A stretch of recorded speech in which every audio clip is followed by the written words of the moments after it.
je suis avec une nouvelle invitée.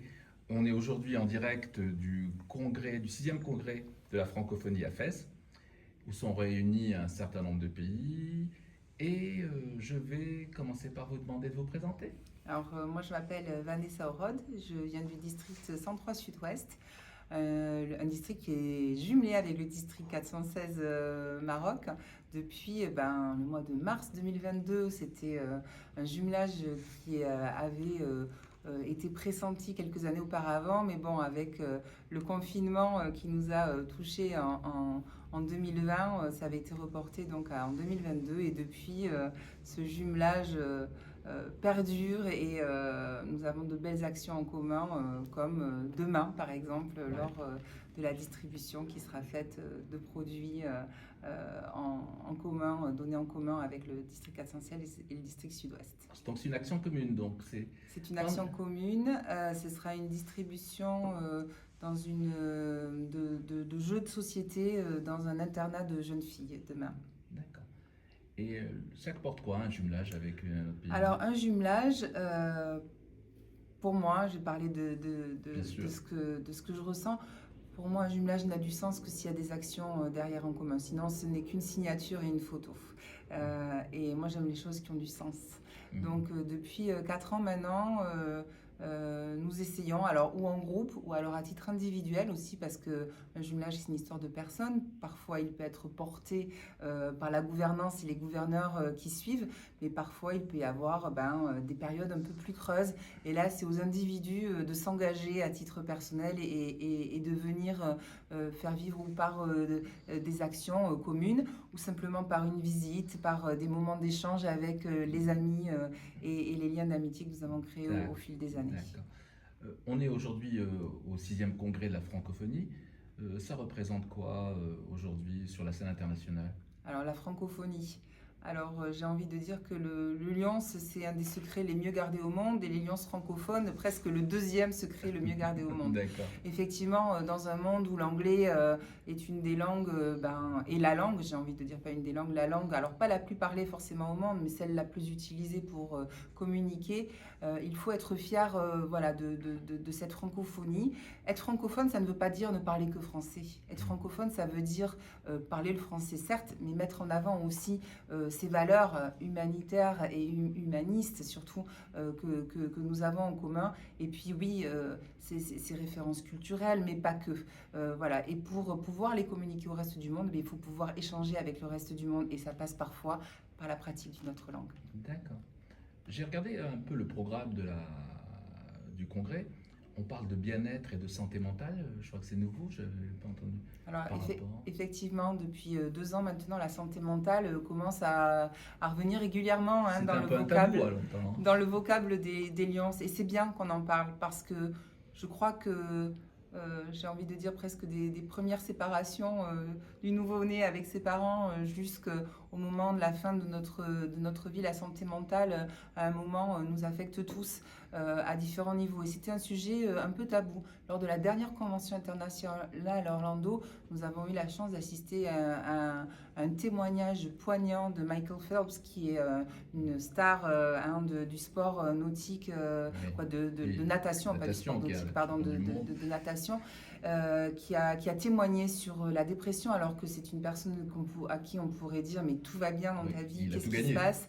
Il a tout gagné, mais effectivement, et je crois que dire que ça va pas, on a le droit de dire que ça ne va pas, alors qu'avant on ne s'accordait pas ce droit, on était obligé d'avoir une présence, de faire croire à tout le monde que tout allait bien. Et nous avons cette année pour la première fois à l'appel de notre président international fait une semaine mondiale de services dédiée donc au mois d'octobre à la santé mentale, et tout le monde y trouve sa place. Les jeunes qui ont connu très jeunes donc ce confinement, mais aussi les personnes âgées et les accompagnants, parce que des fois c'est lié au fait qu'il y a eu le Covid et je pense qu'une partie de la jeunesse qui était affectée à ce moment-là, alors j'ai envie de dire les ados et préadultes qui ne qui étaient encore dans la sociabilisation, dans la découverte des sorties avec les amis, etc., qui se sont retrouvés du jour au lendemain.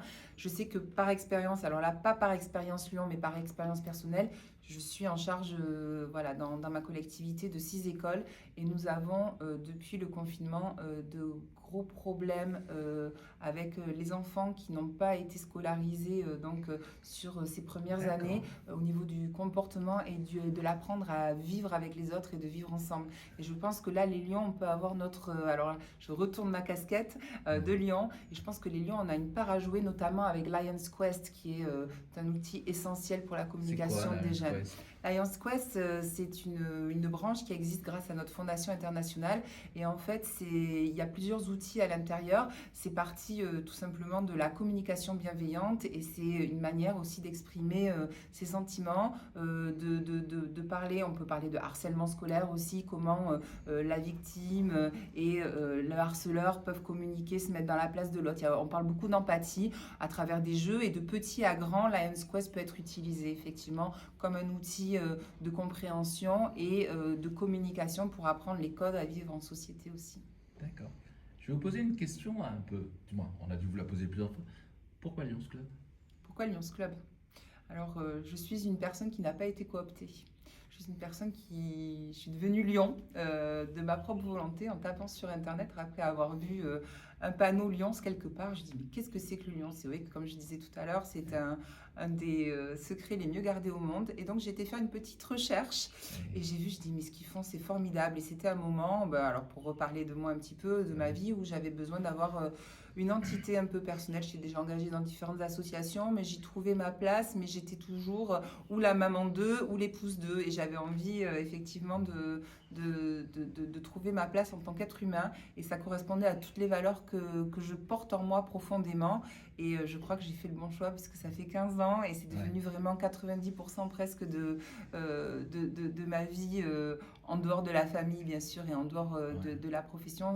Voilà, je me lève Lion, je me couche Lion et je suis vraiment, j'ai vraiment eu la bascule à partir du moment où je n'ai plus été un membre Lion, mais où je suis devenue un Lion. Et ça a été vraiment à ce moment-là la bascule, au moment où j'ai compris que j'appartenais à un mouvement international qui est extraordinaire. Est-ce que ça grandit en étant Lion ? Est-ce qu'on grandit en étant Lion ? Je pense pour apprendre à connaître les autres et à pouvoir aider les autres, il faut déjà apprendre à se connaître. Donc effectivement, dans ce sens, je pense qu'on grandit, on apprend aussi à prendre du recul par rapport à notre vie parfois où on peut se plaindre et d'aller au service de ceux qui sont dans le besoin, alors quel que soit le niveau de leurs besoins, que ce soit un besoin essentiel de survie comme la nourriture ou un besoin de confort, mais on s'aperçoit qu'il y a des situations où vraiment on prend du recul et je pense que dans ce sens effectivement on grandit. Merci beaucoup, c'était un plaisir de vous avoir. Merci de m'avoir accueilli. Oui. Et puis, à très bientôt, puisque vous êtes une amoureuse du Maroc et puis on vous voit souvent. Je pense que je vais demander la nationalité et peut-être même j'aurai la surprise d'être accueillie dans un club en tant que membre affilié prochainement. Ouais, génial, merci beaucoup.